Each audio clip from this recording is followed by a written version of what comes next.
Hello YouTube，我係陸齊龍友。咁呢部 PowerShot 嘅 V1 呢，我由佢開賣到而家咧，用咗差唔多1個月左右。我覺得我可以俾啲 feedback 大家參考下，同埋做一個相對上詳細啲嘅評測俾大家啦。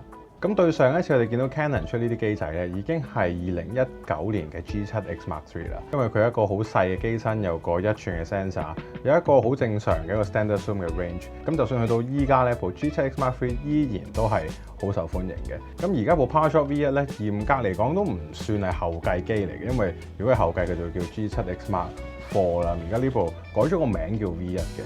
咁呢條 line 咧 ，Canon 就之前有 V10 啦，可能而家仲會有 R50V 啦。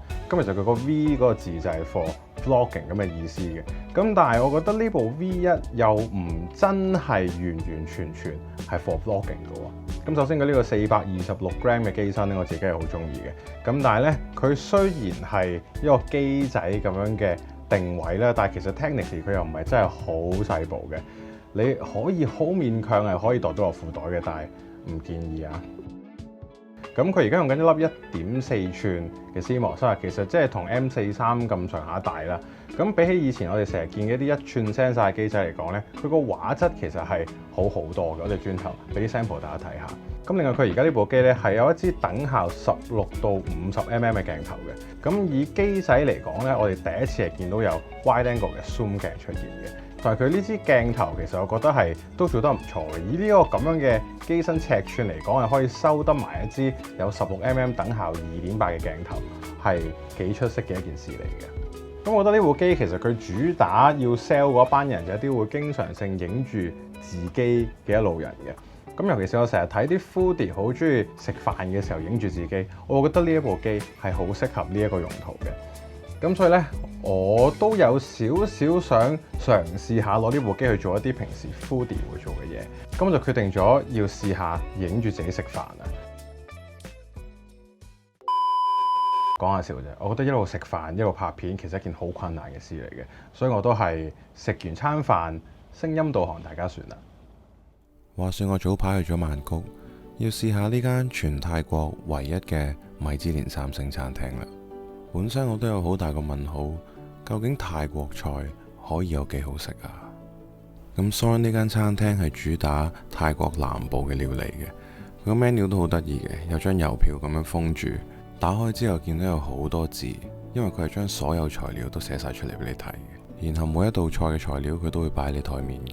前菜一嚟啊，整啖飯俾你食先嘅，揾塊西米脆脆晾住啲飯、蝦同埋蝦膏，再加埋啲辣椒醬，真係好開胃。跟手佢一鳩擺咗隻生勾勾嘅鮑魚喺我台面，然後同我講呢8粒嘢就係嗰隻鮑魚整出嚟嘅，搭個芒果汁又幾清新嘅。雖然呢條魚炸到好似怪獸咁嘅樣，但係配埋啲咖喱同埋香葉係出奇地好食嘅。下一味呢個蟹我都好中意，佢用個辣醬包住嚿蟹，辣得好過癮，但係你又食到蟹嘅鮮味。跟手佢又擺4隻鮑魚喺我台面，不過今次係乾鮑嚟，心諗又食鮑魚。不過真係估佢唔撚到，原來嚿乾鮑係攞嚟刨絲，鋪喺呢個串燒絲堪上邊，用嗰種鹹香做調味，係幾醒嘅。跟住同我介紹呢塊田，話今晚嘅米係喺呢度種出嚟嘅。呢個白飯不撚得了，可能係我咁大個仔食過最好食嘅白飯。你見佢個飯殼咁鳩屎，就知道唔嘢少啦。再俾啲辣椒醬、豬油渣、蝦乾你嚟撈飯。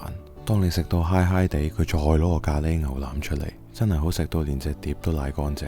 甜品以為咁慘要食罐頭啦，點知原來係個雪凍咗嘅芒果嚟。最後整埋個泰式嘅 Petit Four， 再嚟多幾嚿雞蛋蛋糕，驚死你唔飽咁。呢餐泰國菜我真係食得好開心，強烈建議大家有機會要去試下。部 PowerShot 嘅 V1 個 4K 30格樓下咧，都用緊一個 5.7K 嘅 oversampling 嘅。咁但係佢比較上美中不足嘅就係你去到 4K 嘅50格咧，佢係有一個1.5倍嘅 crop 嘅。咁其實 on top of 呢個1.4寸嘅 sensor， 再有一個1.5倍嘅 crop， 其實係 zoom 得有啲入嘅。咁但係我覺得可能一般攞嚟拍下啲 B-roll 或者一啲少少嘅 slow motion 嘅 close up 係唔係太大影響嘅。咁但係如果佢冇 crop 的話，就會更好啦。諗拍片嘅效能，我覺得部 V1 係完全收貨㗎啦。加上佢而家係有個內置嘅風扇嚟散熱咧，基本上呢部機係完全唔受任何過熱嘅問題影響嘅。咁喺一啲機仔嚟講咧，係好少見嘅。咁但係出奇地咧，我係中意攞佢嚟影相多過攞佢嚟拍片嘅。因為如果平時啲相機，如果我想要一個 wide angle 嘅 set up，基本上都一定會有翻咁上下尺寸嘅，因為啲 wide angle 嘅鏡頭都唔會話真係細得好緊要。咁但係而家呢一個 form factor 可以俾到一個16mm 等效嘅焦距喎，而又 keep 到佢 provide 到俾我嘅畫質咧，其實係幾好嘅。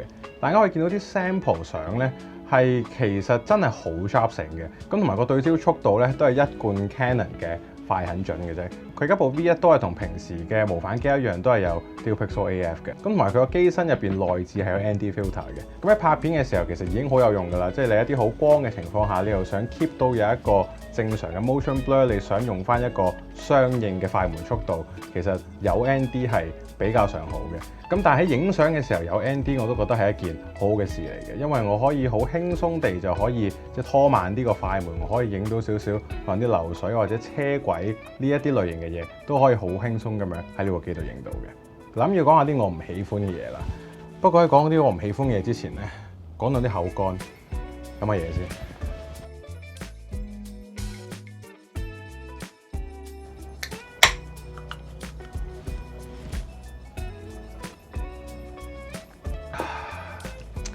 今日開始講下我唔中意呢部機嘅嘢啦。咁第一樣嘢我唔中意嘅咧就係佢個 4K 50格係有 crop 嘅，即係如果佢個 4K 50格係冇 crop 的話咧，成件事會好美好嘅。但係好可惜佢依家個 4K 50格都係有 crop 嘅。另外就係其實成也蕭何敗也蕭何，就係佢呢支鏡咧，我一來又好喜歡佢有16mm 2.8，但係我又會嫌佢去到50mm 嘅時候個光圈會跌到得4.5，係唔係好夠大嘅？因為我會奢望如果我 zoom 進嘅時候去到50mm 係有2.8的話咧，咁啊 perfect 啦。但係好可惜咧，佢都係得4.5光圈嘅啫。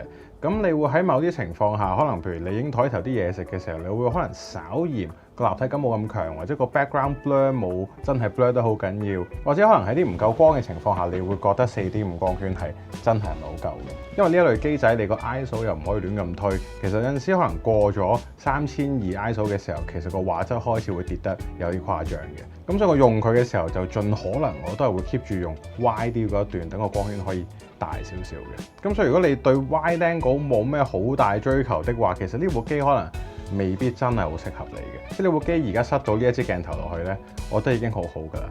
但係人總係永遠都係貪心㗎嘛。咁另外我有少少唔喜歡呢部機嘅嘢呢，就係佢個防震啊。咁其實呢支鏡頭係有 IS 嘅，咁但係你唔用 electronic 嘅防震底下，淨係用 lens based 嘅 IS 呢，佢個防震效果係好一般嘅啫。你如果揸住部機影自己喺度行的話呢，個畫面邊角係會有少少發下，同埋個畫面睇落其實真係唔算好穩定嘅。我而家試一試俾大家睇，個 IS 咧即係防震咧，其實唔開個 active mode 咧，唔係好真係防到個震嘅。即係我而家就咁揸住嚟行咧，個畫面唔算定得非常緊要嘅。咁大家就可以 judge 下究竟接唔接受到呢一個嘅畫面啦。咁我轉頭開個 active 嘅 electronic 嘅防震俾大家睇下，你會見到嗰個效果，個防震效果係會好多下。嗱，而家係開咗個 active 嘅電子防震嘅，咁我行嗰個速度其實差唔多嘅啫。大家可以見到個畫面係 crop in 咗少少嘅，但係相對上應該會比頭先咧係定咗好多下。咁其實即係變相佢就逼你開個電子防震嘅。咁其實電子防震開咗之後個效果就好多嘅，但係你變相犧牲咗嘅就係你個焦距啦。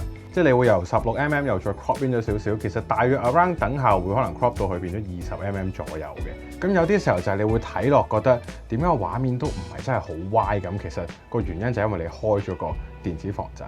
咁所以我個 workaround 就係我會分得好清楚，究竟我要擺定嚟拍嘅時候，我會開盡16mm，我會熄咗個電子防震。